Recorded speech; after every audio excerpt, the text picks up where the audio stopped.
कहाँ थे हम लोग। पुनरागमन कुतः। यहाँ कौन वापिस आया है भाई। एक जीवन है। कर लो। जल्दी जल्दी कर लो जो भी करना। हम लोगों ने बहुत कुछ किया। ठीक है। और बहुत कुछ करने वाले। चारवाक एक नेवर एंडिंग सब्जेक्ट है। जो कुछ भी धर्म में है वो चारवाक की बातों का ही बदला हुआ रूप है। ऐसा समझ लो कि चारवाक एक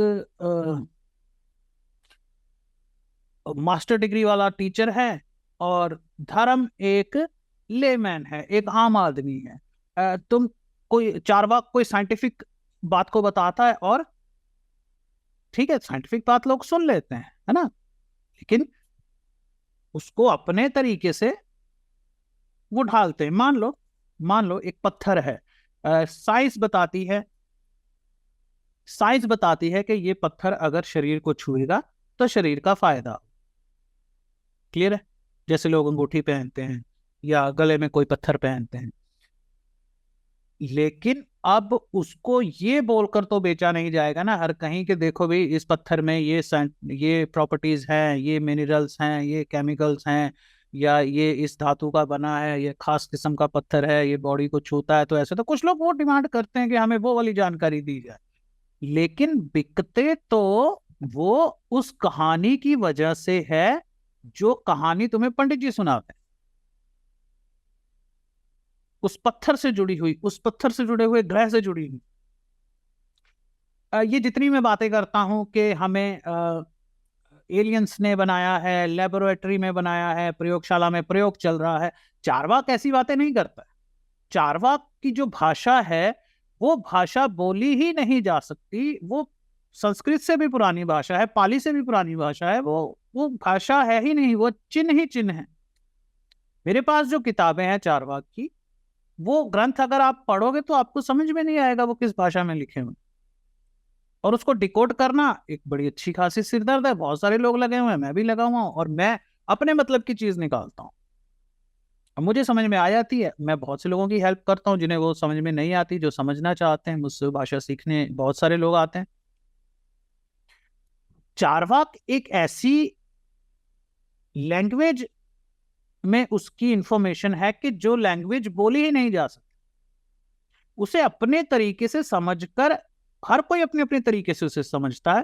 खैर हम आगे चलते हैं, आपको समझ में आ जाएगा। ठीक है, आज की क्लास से हमें पता चल जाएगा। आज हम एक बड़े ही इंपॉर्टेंट टॉपिक को कवर करना चाहते हैं।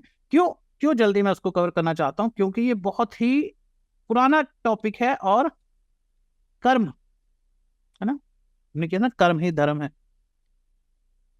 उसको थोड़ा और समझते हैं, क्योंकि कर्मों को समझना बहुत जरूरी है आगे बढ़ने से पहले। क्योंकि हम जो भी करेंगे वो कर्म है। कर्म को यही अच्छी तरह समझ लेना जरूरी है, क्योंकि आगे बहुत सारे प्रकृतियों पर चर्चा की जाएगी, बहुत सारी प्रोग्रामिंग पर चर्चा की जाएगी, इंसानी फितरत पर चर्चा की जाएगी। तब मैं बीच बीच में बार बार रुककर कर्म थोड़ी ना समझाऊंगा, और बाद में कर्म समझाने का क्या फायदा है। तो पहले करते हैं कर्म। हालांकि पिछला जो स्पोर्ट्स का चैप्टर था घर्षण, उसमें भी कर्म ही बताया गया था। यहाँ भी कर्म है। कर्म की थ्योरी बहुत वाइड है, बहुत वाइड है वो। आप कहीं भी चले जाओ, किसी को भी सुन लो, हर कोई जो भी एक्सप्लेन कर रहा है वो कर्म बहुत ज्यादा समझाना पड़ता है। कोई दो टुक जवाब नहीं है इसका। चलो अच्छी बात है, हमें दो टुक जवाब क्या करना। कर्म कई तरीके के होते हैं। एक जो हम करते हैं आम जिंदगी में, अच्छा बुरा, हमारा हर फैसला, हमारी हर गतिविधि, हमारा हर काम कर्म कहलाता है। हम अपने हर कदम पर नजर रखते हैं, सोच समझकर किया गया कर्म। कि बैठना भी है तो सोचकर, चलना भी है तो ध्यानपूर्वक, एक पैर भी रखना है तो पूरी चैतन्यता के साथ, पूरे जागृत होकर कि मैं क्या कर रहा हूं। अगर तुम खाना खा रहे हो तो जब तुम निवाले को तोड़ते हो तो धीरे से तोड़ो, धीरे से उसका कौर बनाओ,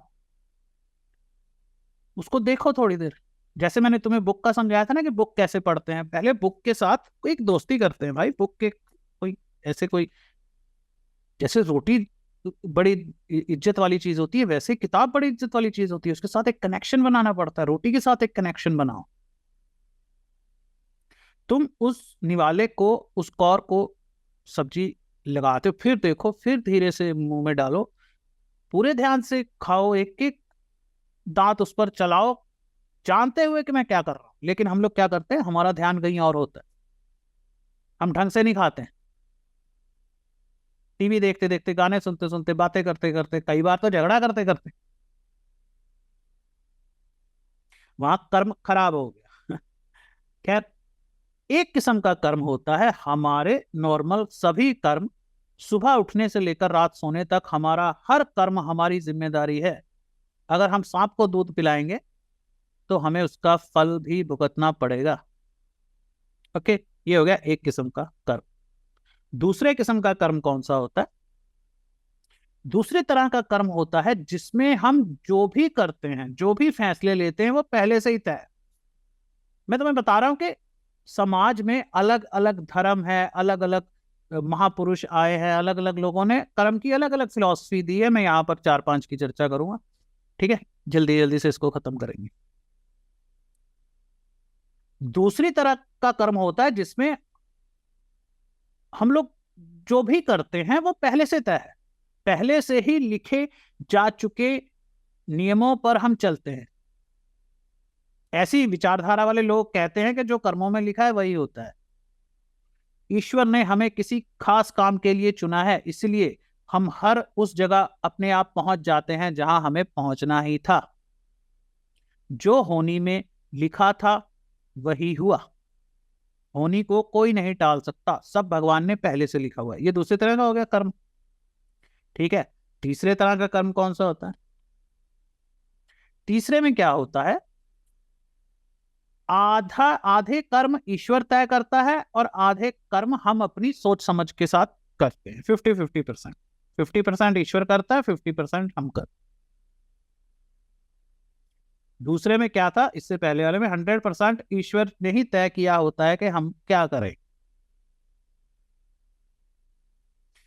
तीसरे किस्म के कर्म में क्या होता है, जैसे मान लो ईश्वर चाहता था कि तुम एक बहुत अच्छे तैराक बनो, स्विमर बनो, आज तुम नेशनल लेवल के प्लेयर हो, देश की तरफ से तैराकी के मुकाबलों में हिस्सा लेते हो। ये पहले से ही तय था कि तुम तैराक बनोगे, 50% स्विमर बनोगे। दूसरा 50% क्या है, तुम्हारे कर्म है। मान लो कोई कश्ती नदी से गुजर रही है और अचानक वो कश्ती पलट जाती है, बहुत सारे लोग डूब रहे हैं, तुम वहीं पर पास से गुजर रहे हो। अब तुम एक विश्व विख्यात, एक वर्ल्ड चैंपियन स्विमर हो, तो भाई जाहिर सी बात है ना कि तुम उन डूबते हुए लोगों को बचाओगे। तुमसे अच्छा वहां कौन होगा बचाने वाला? क्या तुम उन्हें बचाते हो? भाई ऐसा भी होता है कि लोग वर्ल्ड क्लास स्विमर होते हैं, नहीं बचाते हैं, घबरा जाते हैं, कुछ भी कारण हो सकता है। ये तुम्हारे कर्म है, ये तुम्हारा चुनाव है। ईश्वर द्वारा दिया गया 50%, चाहे अच्छा हो या बुरा हो, तुम्हें अपने 50% को अच्छा बनाना है। ये एक किस्म से हम कंट्रोल वर्ड कह सकते हैं ना, कर्म को हम कंट्रोल भी तो कह सकते हैं, लेकिन हालांकि वो, मैं किसी और कंट्रोल की बात कर रहा हूं कि तुम्हारे हाथ में कितना कंट्रोल है। यहाँ ईश्वर के हाथ में 100% कंट्रोल है, यहाँ 50% अपने तुम्हारे हाथ में है। चलो चौथे किस्म का देखते हैं, ये अलग अलग, मैं बहुत ज्यादा डिटेल में नहीं जा रहा हूँ। ये बड़े महान विचारकों द्वारा दिए गए कर्म के सिद्धांतों को मैं एक एक लाइन में निपटा रहा हूं, क्योंकि हम अपनी क्लास तक पहुंचे जल्दी से, ठीक है। चौथे तरह का कर्म होते हैं जिसमें तुम बिना रुके कर्म करते रहते हो, रुकते नहीं हो। यात्राएं करना, साधनाएं करना, प्रवचन करना, नौकरी करना, खेती करना। जैसे कुश्ती, यहां ध्यान रखना, कुश्ती कोई खेल नहीं है, क्योंकि ये खेलों जैसा लगता है इसलिए उसे खेलों में शामिल कर लिया जाता है, नहीं तो कुश्ती और पहलवानी एक बड़ा ही पर्सनल मामला है। ये रोज का काम है, जीवन शैली है। ये लोग शरीर को मंदिर और आत्मा को उस मंदिर में रहने वाला ईश्वर मानते हैं। कुश्ती, पहलवानी और योगा ये कर्म है। अगर तुम्हें समझ में नहीं आ रहा कि क्या करूं तो यात्रा करो। होता है ना, कई बार आदमी पड़ा होता है, उनको बोलो भाई उठ जा कुछ कर ले, कहता है क्या करूं समझ में नहीं आ रहा, करूं क्या, इसलिए मैं मोबाइल देख रहा हूं, इसलिए मैं मूवी देख रहा हूं, इसलिए मैं अ, सोया हुआ हूं। नहीं नहीं, इन चीजों का जवाब है कुश्ती करो, पहलवानी करो, योगा करो। हर रोज समय पर दुकान खोलना, सफाई करना, सामान बेचना, यही तुम्हारा कर्म है, इसलिए यही तुम्हारा धर्म है। एक पांचवें किस्म का कर्म भी होता है।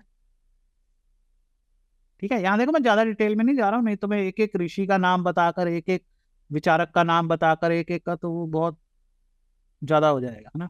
पांचवें किस्म का कर्म क्या माना जाता है? जिसमें तुम कोई कर्म नहीं करते, पेड़ के नीचे चौकड़ी मारकर बैठ जाते हो, ध्यान द्वारा अपने मन के विचारों को भी रोक लेते। ये पांच किस्म के कर्म हो गए। ठीक है, अब आते हैं हम चारवाक। चारवाक की पूरी फिलॉसफी ही एक तरह से कर्म की थ्योरी। बाकी सभी धर्मों में क्या है, और भी बहुत सारी चीजें हैं जिनमें से कर्म एक पॉइंट है। हिंदू धर्म ले लो, बौद्ध धर्म ले लो, ईसाई धर्म ले लो, इस्लाम धर्म ले लो, सब में कर्म की थ्योरी है। सिख धर्म के बारे में एक चीज यहां ध्यान रखना, जैसे आप चारवाक को सुन रहे हो, सिख धर्म को ध्यान में रखना। सिख धर्म बहुत ज्यादा चारवाक जैसा है, कम से कम 90%, क्योंकि ये भक्ति को भी, ठीक है ना, भक्ति और ईश्वर में विश्वास करता है, तो वो बाकी धर्मों की तरह चारवाक से अलग हो गया, लेकिन थ्योरी वही, टोटल खाओ पियो ऐश करो, मेहनत करो, पैसा कमाओ, खर्च करो। ये तुम्हें पंजाबियों में देखने को मिलता है ना, सिखों में देखने को मिलता है। खूब मेहनत करनी, बांट के खाना, सबके साथ, सबको लेकर आगे चलना, व्यापार करना, खुश रहना, नाचना, शरीर पर ध्यान देना। और कोई धर्म आपको फिजिकली फिटनेस या अपनी शक्ति को बढ़ाने, युद्ध करने के बारे में नहीं बताता है सिवाय सिख धर्म के। तो सिख धर्म लगभग चारवाक का। देखो मैं बहुत ज्यादा इन अभी यहाँ नहीं, मैं जल्दी अपने पॉइंट पर आना चाहता हूँ। अगर तुम अपनी तरफ से भी रिसर्च करो तो तुम्हें पता चलेगा, जो पंजाब है ना, जो पंजाब का हिस्सा है, आसपास का हिस्सा है, चाहे आप उसको उसमें पाकिस्तान भी ले लो, ये जो एरिया है ये हमेशा से ही युद्धों का गढ़ रहा है। यहाँ संस्कृतियां बहुत आती रही हैं, यहाँ बहुत बदलाव होते रहे हैं, ये व्यापार का केंद्र रहा है पिछले हजारों लाखों सालों से। यहाँ बड़े बाजार लगते थे, जितनी भी व्यापारी प्रोडक्ट्स लाते थे दूसरे देशों से, और जो वेश्याएं आती थी, बहुत सारे लोग मिलते थे, अलग अलग किस्म के लोग, वो सब जहां आज पंजाब है, हरियाणा है, पाकिस्तान है, यहाँ ये जगह कवर रहती थी। तो यहाँ पर चारवाक बड़े जोरों पर था, ये मेन गढ़ है। फिर कई संस्कृतियां आई गई, बदल गया, चला गया। वहां जो सोच पनपी है ना यहाँ पंजाब में, यहाँ पे बहुत से संत हुए हैं, क्योंकि जहां बाजार होता है, जहां पैसे उछाले जा रहे होते हैं, जहां शक्ति प्रदर्शन हो रहा होता है, जहां लोग गले काट के दूसरे पर राज करते हैं, वहां पर परेशान लोगों की भी भीड़ होती है, दुखी लोगों की भी भीड़ होती है। वहीं से तो साधु पैदा होता है, वहीं से संत पैदा होते हैं, क्योंकि वो देखते हैं आसपास क्या गंद मचा हुआ है, क्या व्यापार चल रहा है, कोई किसी को बेच रहा है, कोई किसी को खरीद रहा है, इंसान को कोई इंसान नहीं समझ रहा। चारवाक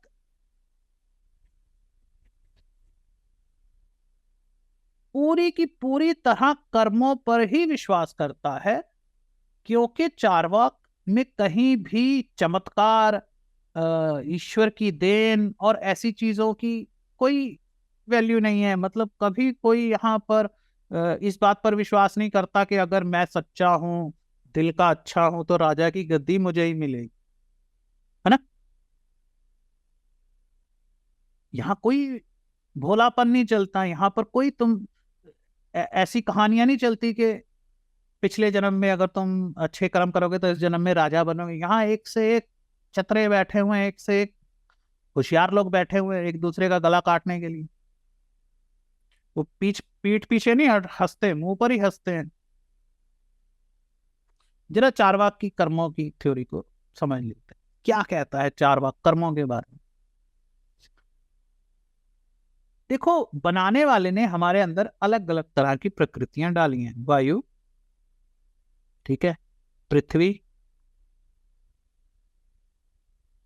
अग्नि और जल।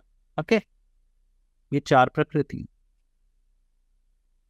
अलग अलग प्रकृतियों में ये लोग प्रोग्रामिंग्स का अलग अलग फायदा उठाते हैं, प्रोग्रामिंग्स के हिसाब से अलग अलग कर्म करते हैं।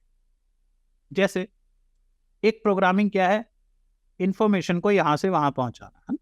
हमने की ना, सबसे पहले यही प्रोग्रामिंग की ना कि इंसान की सबसे एक्टिव प्रोग्रामिंग क्या है, इंफॉर्मेशन को यहां से वहां पहुंचाना, इंफॉर्मेशन को फैलाना। अब इस प्रोग्रामिंग का, इस फितरत का वायु क्या फायदा उठाता है?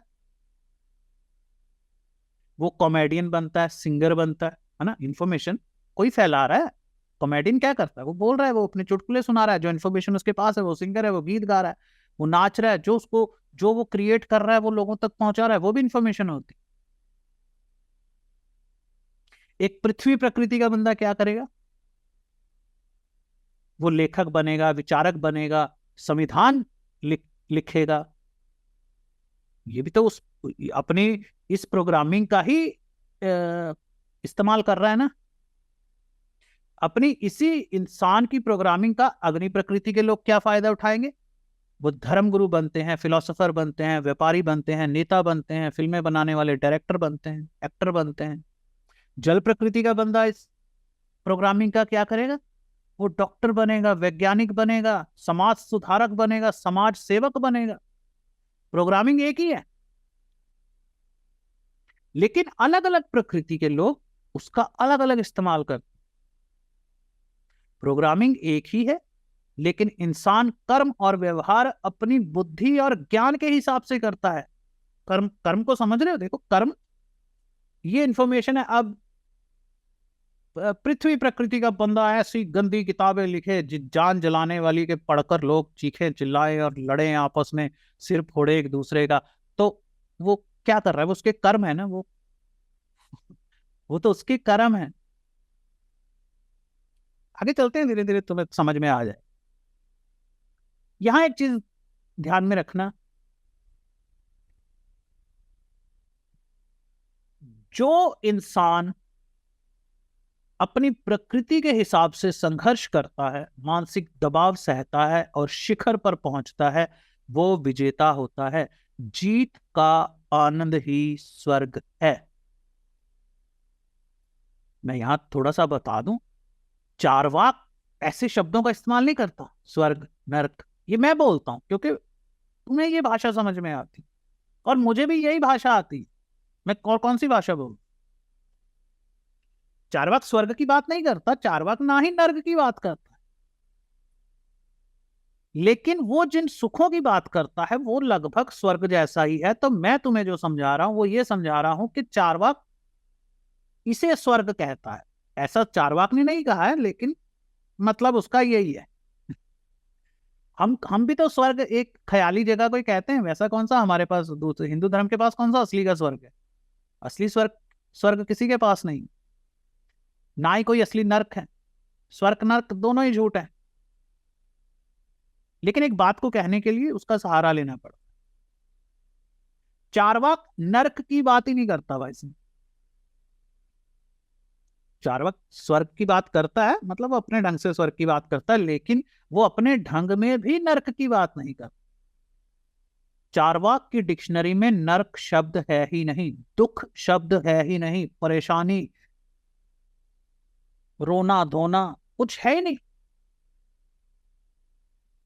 मुझे बड़ी खुशी होगी अगर मैं सिर्फ चारवाक पर ही फोकस करके बोलता जाऊं, बोलता जाऊं, बोलता जाऊं, बोलता जाऊं। कोई बुरी चीज आएगी नहीं, सब अच्छा आएगा। लेकिन वो मैंने पहले भी बहुत से लोगों को ऑफलाइन क्लासेस लगाई हैं सीधी सीधी चारवाक की। उनको वो वही सवाल फिर पूछते हैं, फिर धर्म के हिसाब से समझाना पड़ता है, तो मैं थोड़ा टाइम बचा रहा हूँ। चारवाक नर्क की बात नहीं करता। ये शब्द बाद में होने वाले धर्म के विस्फोट से पैदा हुआ है। चारवाक बस दो चीजों को मानता है, अर्थ और काम। अर्थ और काम। वो धर्म और मोक्ष को नहीं मानता। देखो, चार पुरुषार्थ होते हैं ना, धर्म, अर्थ, काम और मोक्ष। तो धर्म खत्म, मोक्ष खत्म। चारवाक ना धर्म को मानता है, ना ही मोक्ष को मानता है। वो सिर्फ पैसा और सेक्स, दो चीजों को मानता है। अर्थ के लिए संघर्ष करना पड़ेगा, और जीत जाओगे तो काम का सुख भोगोगे। सिंपल है ना। खूब मजे करो, सेक्स करो, विलासता का सुख भोगो, संगीत सुनो, आंखों को सुंदर लगने वाली चीजें देखो, अपना नाम कमाओ। देखो, चारवाक के बारे में एक दुष्प्रचार किया जाता है कि चारवाक लोग कहते हैं कि पैसा कहीं से भी आए ले लो, उधार ही ले लो, और खूब एंजॉय करो, उड़ाओ, किसने चुकाना। ऐसा कुछ नहीं, सब झूठी बातें हैं। बहुत सारे झूठ हैं। कुछ तो मैं तुम्हें पहले भी बता चुका हूं, कुछ अभी थोड़े बता दूंगा। एक झूठ हम देखते हैं, जब भगवान राम वनवास को जाते थे तो रास्ते में उन्हें जबाली नाम के ऋषि मिले थे। वो चारवाक ऋषि थे, जबाली। जबाली ने उनसे कहा कि भाई, क्यों राजमहल सुख सुविधाएं छोड़कर जंगल जा रहे हैं? तो भगवान राम ने उन्हें यह उत्तर दिया था कि ये मेरा जीवन है, ये मेरे कर्म है, मैं स्वयं जो प्राप्त करूंगा वही मेरा हो। मैं राजगद्दी तभी संभाल सकता हूं जब मैं खुद को एक योद्धा और सम्राट घोषित करूं। पिता ने चाहे सौतेली माँ की बातों में आकर मुझे वनवास चले जाने को कहा है, लेकिन ये बात भी सही है कि उन्होंने अपने जीवन और अपने कर्मों से ये राजमहल बनाया है। ये उन्हीं का है, मेरा नहीं है। लेकिन तुम्हारी धार्मिक कहानियां बताएंगी तुम्हें कि भगवान राम चारवाक ऋषि से बहुत लड़े, बहुत झगड़ा किया। तुम अभी जाकर पढ़ लो, इंटरनेट पे जाओ, वहां देख लो, जबाली ऋषि और भगवान राम लिखोगे, सारी कथा आ जाएगी। और वो बताएंगे कि राम बहुत गुस्से में आ गए थे, उन्होंने कहा था क्या फालतू बकवास कर रहे हो तुम, कैसे आदमी हो, तुम्हें तो निकाल देना चाहिए। तुम्हें लगता है कि राम चारवाक ऋषि को निकाल देंगे? और राम बिल्कुल चारवाक के विरोध में नहीं थे। कोई राजा कभी भी चारवाक के विरोध में नहीं होता, क्योंकि हर राजा चारवाक होता है। राम भी चारवाक ही थे। अर्थ का मतलब है संघर्ष, और काम का मतलब है सुख। बस दो ही चीजें। खूब संघर्ष करो, अपने आप को एक्टिविटी दो, कुछ भी एक्टिविटी करो, और खूब सुख भोगो। लेकिन कोई 2500 साल पहले कुछ गड़बड़ हो गई। जीवन को दुख, दर्द, तकलीफ, परेशानी के साथ बहुत ज्यादा जोड़कर दिखाया गया। और साथ साथ विश्वास जीतने के लिए वो क्या करते थे? धार्मिक कहानियों का सहारा लेते थे, जो सच है। कहानियां तो सच्ची है ना, पर अपना उल्लू सीधा करने के लिए वो लोग कहानियों का सहारा लेते थे। कहानियां ही इतिहास बनाती हैं, कहानियां ही ज्ञान को और इंफॉर्मेशन को यहां से वहां पहुंचाने का एकमात्र तरीका है। अगर कहानियां ना हो तो ये खाली पड़े खंडर हमें बिल्कुल समझ में नहीं आएंगे कि क्या है, किसने बनाया, क्यों बनाया। बिना कहानी के इंसान का जीवन भी एक खंडर है। मान लो तुम किसी किले में चले जाओ, किसी मंदिर में चले जाओ, खंडर पड़ा हुआ है, वहां सब टूटा फूटा है, घास उगी हुई है, वहां उसके रिलेटेड कोई कहानी नहीं तुम्हें पता, तो वो तुम्हें बिल्कुल समझ में नहीं आएगा। कहानी के बिना चीजों की कोई वैल्यू नहीं होती। मार्केटिंग में तुम देखते हो ना, बिजनेस में तुम देखते हो, कोई भी प्रोडक्ट है, उसकी मार्केटिंग करनी होती है, एड बनानी होती है, कैंपेन करना होता है, तो वो कहते हैं स्टोरी लाओ, स्टोरी। इसके पीछे की कहानी क्या है? कहानी भाई, कहानी क्या है? इंफॉर्मेशन। इंसान सिर्फ इंफॉर्मेशन पर ही जीता है, इंफॉर्मेशन ही उसकी ऑक्सीजन है। और अपने इस इंफॉर्मेशन के प्रति जुनून और पागलपन के कारण ही इंसान ने कभी कहानियों का साथ नहीं छोड़ा। भूकंप आए, जलजले आए, विदेशी हमलावर आए, नए नए धर्म आए, लाखों लाखों साल पुरानी कहानियां, जानकारियां वैसी की वैसी ही हमारे पास हैं। देखो कितनी कितनी अच्छी बात है। मैं अपने आप को बड़ा खुश नसीब समझता हूं कि मेरे पास रेयरेस्ट बुक्स हैं, मेरे पास ऐसी दुर्लभ किताबें हैं जो कहीं नहीं मिलती। मेरे पास बहुत अच्छी किताब